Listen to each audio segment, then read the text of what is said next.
What's My Line? Brought to you by Geritol, the high-potency vitamin-iron-rich tonic in liquid or tablets to help you feel stronger. And now, let's all play What's My Line?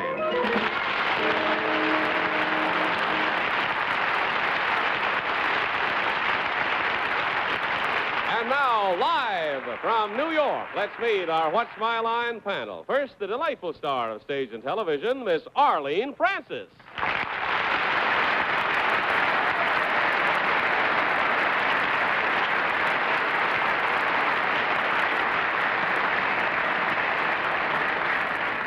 And now, one of the most engaging actors we have on the American scene, soon to be seen in Universal's production of The Brass Bottle, Mr. Tony... Just come in.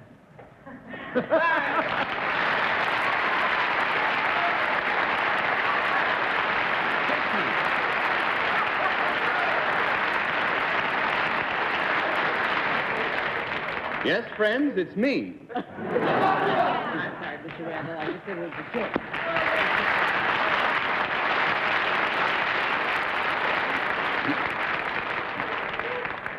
Thank you, Ella.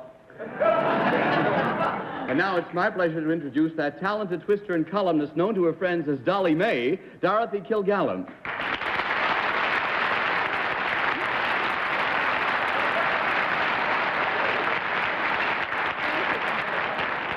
And I would like to introduce the most devilish publisher in town, Mr. Bennett, Cerf.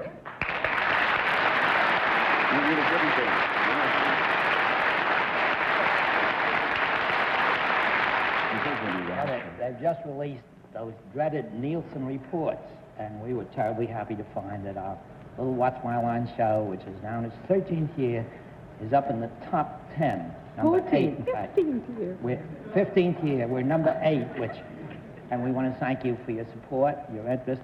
And I think one of the reasons for the success of our show is that slippery but brilliant panel moderator we have, Mr. John Charles Day. I used to watch your show when I was a little...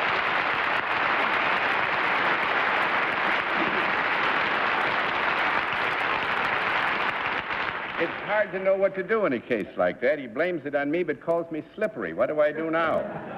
Actually, he properly said in part. I think it's due to as intelligent and gay and good fun and charming a panel as was ever put together by human hands. It's a delight to work with all of you, and Tony, it's very nice to see you again. Thank you, John. And because you've all been so good, I have a nice little surprise for you. You can get your masks ready to put on. We have some special surprises tonight. We'll also have a famous mystery guest before my friends on the panel a little bit later in the program, and we'll meet our first challenger after this. All right, here we go. The masks in place, panel? Yep. All right, will our first challenger enter and sign in, please?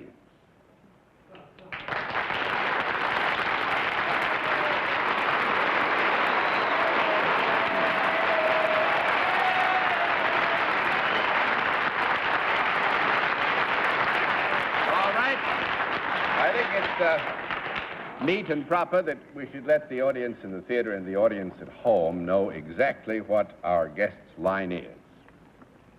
And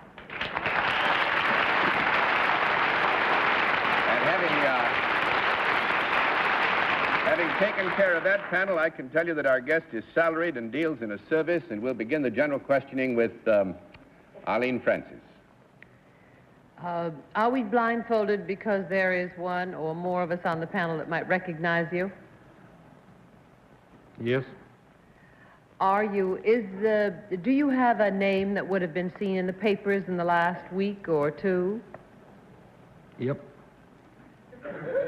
Are you associated in the sports world? Yep.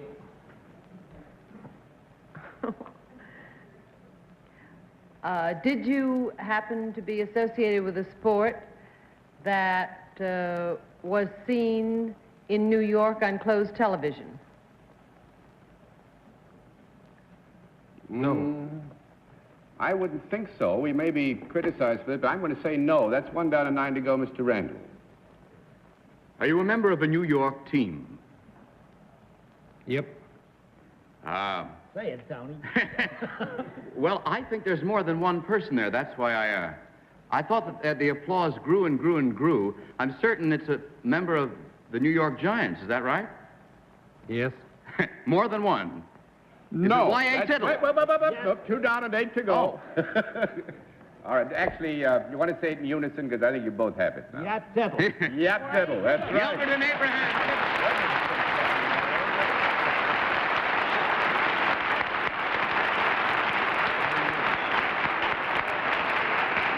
Actually, Tony, I did you a disservice. I should have thrown them all over anyway. I was pretty certain there was more than one because the applause grew and grew and grew. Well, I thought more people were coming on. That's as the writing went on, you see, because a lot of folks recognize it. I thought it was seen on, No, it's from Hartford, Connecticut. No, isn't it seen on any theaters or anything? No. Don't people go to motels just Yeah, to but that's spend not the- closed circuit. They go. Arlene, for heaven's No, but I mean, just to see Yat. Yeah, but that's not closed circuit.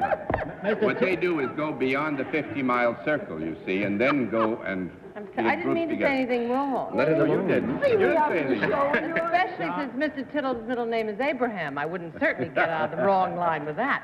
John, you know, Mr. Tittle's the only man in professional sports who has less hair than you. But I know somebody on a panel who outdoes both of us.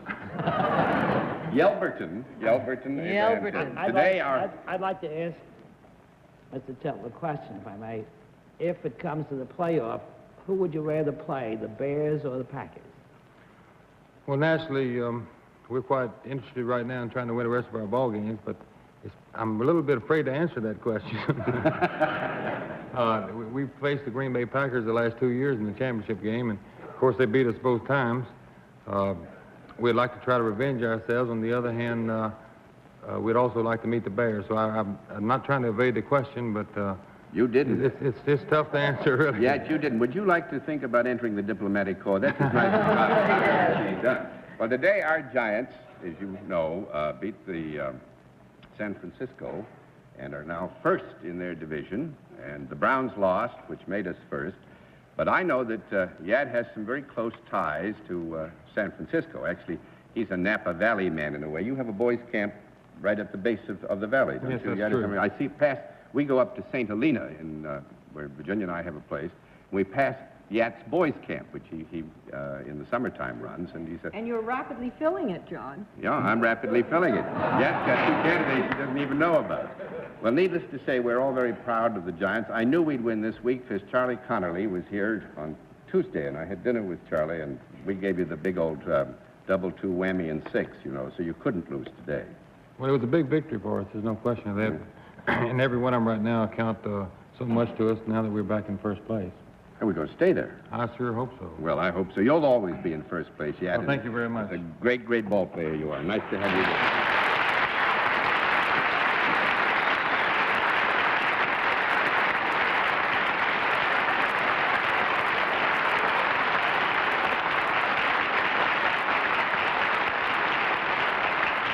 Now to make our second challenger. Will you enter and sign in, please? I agree with you.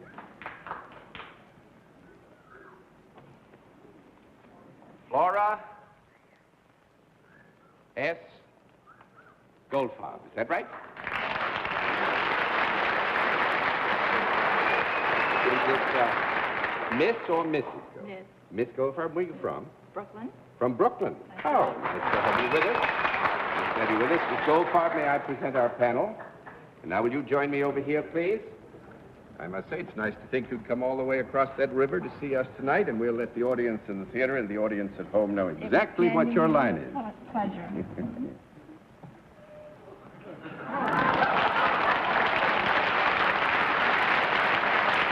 All right. Panel, we can tell you that Miss Goldfarb is salaried and deals in a product, and we'll begin the general questioning with Bennett, Cerf.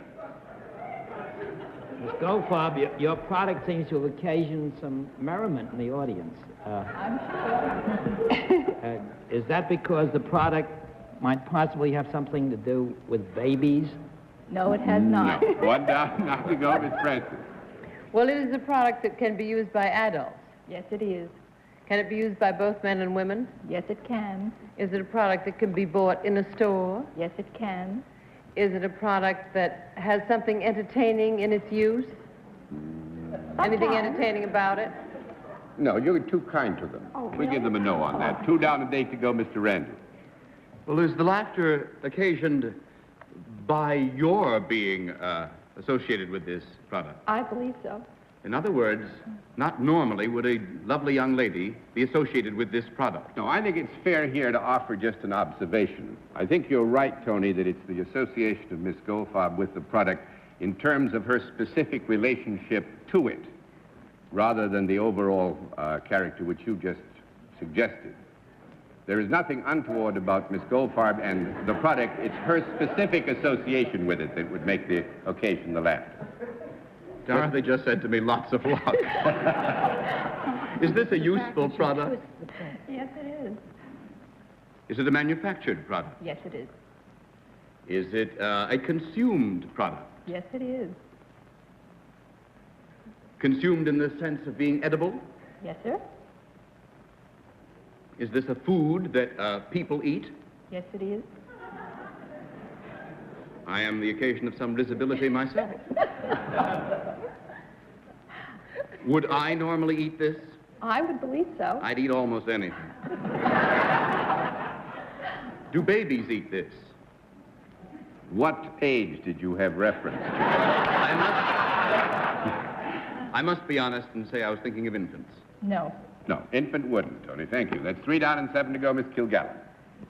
Miss Goldfarb, do you think that I might eat this? I would think so, yes. Would this be something that would go well with beer? I think so, yes.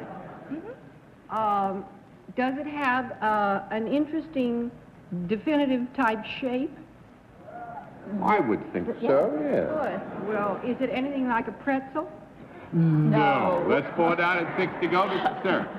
I was heading in the pretzel division myself, Miss Goldfarb. You say you might eat this with beer. Could one eat this cold rather than hot? No, No, are you rather- asking would one eat it cold rather than hot, Can or you could eat it one? cold? Can you eat it cold? No. Yes, yes, you can. But can you also eat it heated up? And Oh, of course. Yes. okay. Definitely. Is there any meat in this product, whatever? Yes, there is. Is it any member, even distantly related, of the sausage family? I would say in that broad category of question, we would have to agree that there is possibly an affiliation here that can... The 2 words, hot dog, have any special meaning? Why? I would think so. You have something to do with hot dog. Yes, I do. And now we have to find out what it is. That's right. Oh, Bennett. Do you put the skins on them, honey? No, that's 5 down and 5 to go, Miss Francis. The casing. She measures them? 6 down and 4 to go, Mr. Randall. I pass! She peddles them at ball games. 7 down and 3 to go, Mr. Cerf. Do you put them in the rolls and then put mustard on top? 8 down and 2 to go, Miss Francis. She can't make them. You tie them off. Right!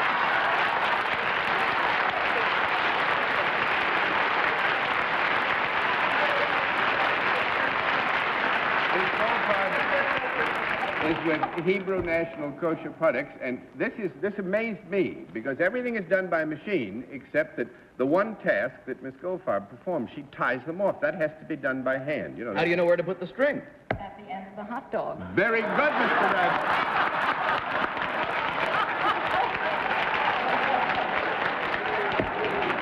Have you heard that one about why the chicken crosses the road? That's a very good one, too. No, aren't they made miles long? You tie a string every few inches, isn't that? No, it's processed through a linker machine. You see, and after it deposits itself Missing on the link. linker machine, you tie the knot. At the link. This is where golf originated. You know, that's why they say they play on the links. Do the knots ever come untied, Mr. Arlene? No, not really. Are you when you not do- Bennett to ask a question like that? That means I win tonight no matter what happens from here on in. Well, Miss Goldfarb, thank you a lot. We had a lot of fun Thank with you that, very much, and Mr. hope Dale. you enjoyed your visit Thank with What's you. My Life. Good luck.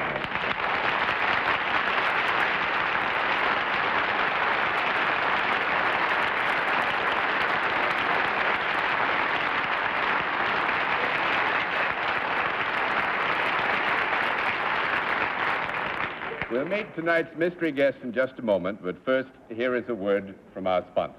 To be serious for a moment, this is National Diabetes Week, and I have a note here which I think you'll find as interesting as I did. 3 million people in this country have diabetes, and half of the 3 million, don't know it. In other words, you may be an undetected diabetic, and the only way to be sure is to be tested. So call your doctor, the Diabetic Association, or the National Society about your test this week. That's what the week is for, and you can only do yourself a favor if you follow the advice which I just read to you. And now we come to the special feature of our program, the appearance of our mystery challenger, for which my friends in the panel are blindfolded, as always. The blindfolds are in place once again, panel? Yes, Back on. John. Good. Will you enter mystery challenger and sign in, please?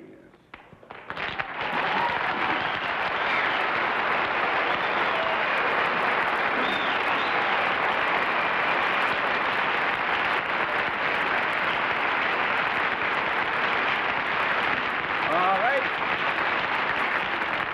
As you all know, panel, in this case, different form of questioning, one at a time, in turn, moving clockwise, and we'll begin with Tony Randall. Are you an entertainer? Miss Kilgallen? What was that, yes or no? That was yes, Bennett. Are you primarily known for your work as a leading man in the movies?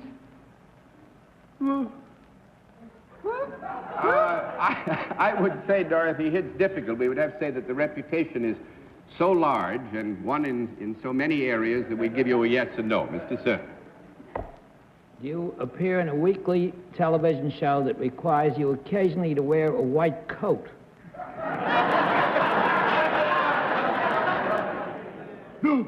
That's 1 down and 9 to go, Miss Francis.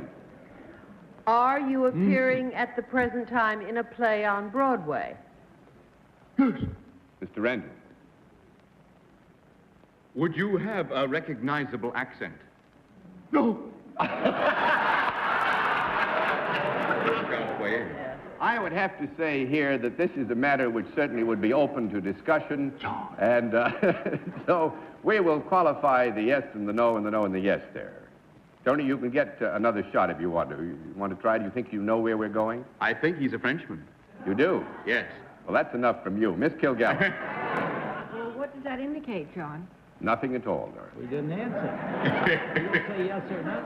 Oh, well, all right. We'll say that certainly we would agree that there has been some time, or there are some who would believe that there is an association here with France. In other words, he's not a Swede. Well, are you Charles Boyer? Yes.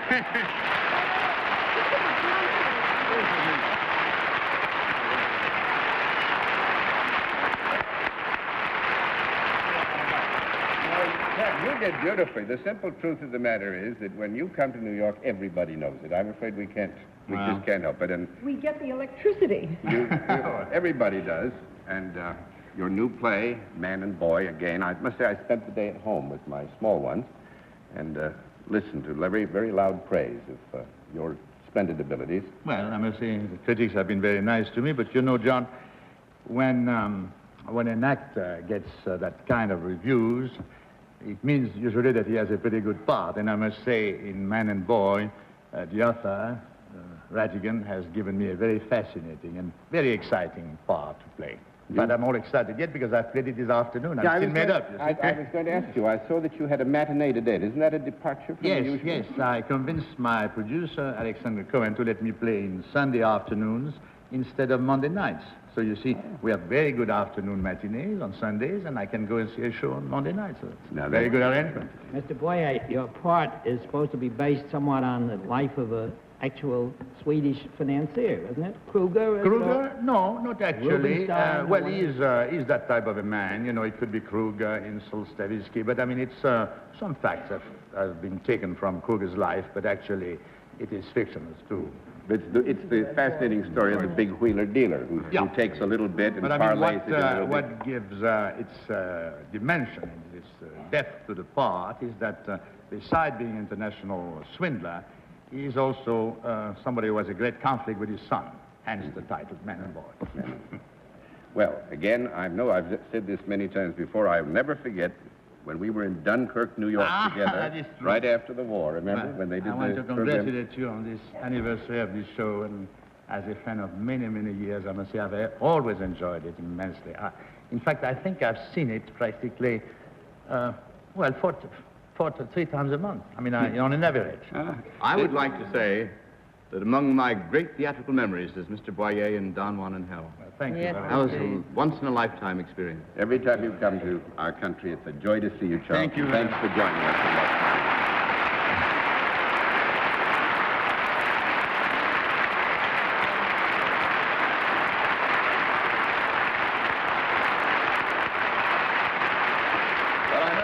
Panel, you've done rather well tonight, so congratulations are in order, and we'll have another contestant after this word from our alternate sponsor. And now to meet a final contestant, will you enter and sign in, please?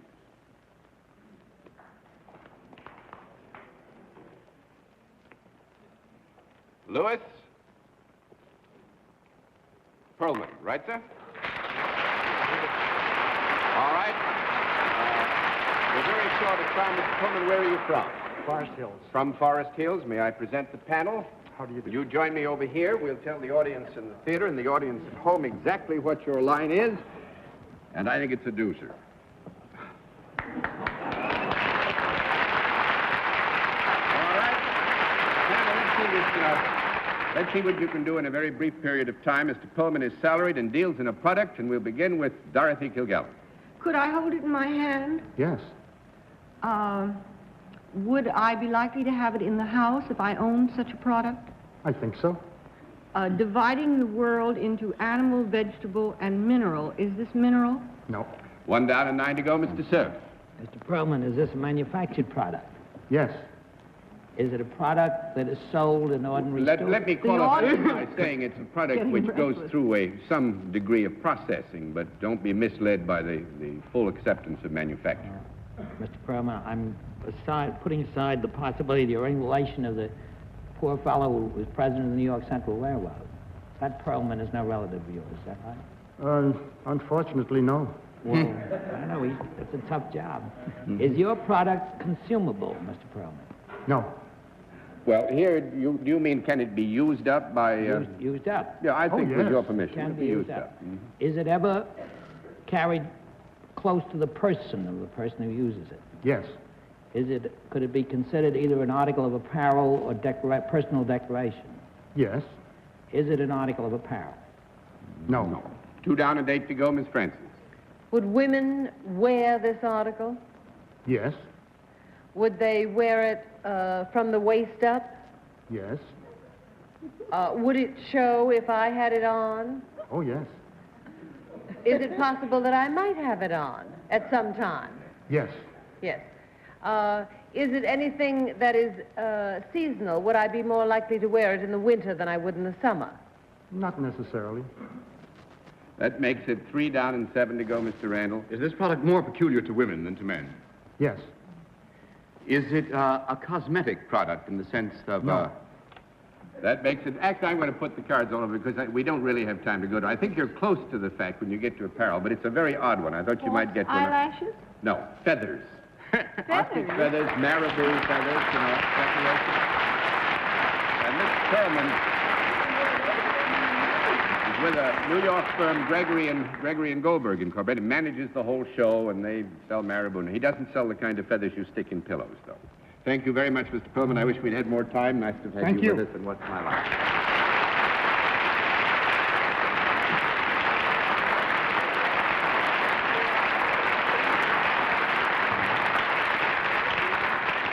hoping that the panel would have lightning strike, and having very little time, I used up all the time. With the panel's permission, I will say good night for all, and thank you for being with us on What's My Line?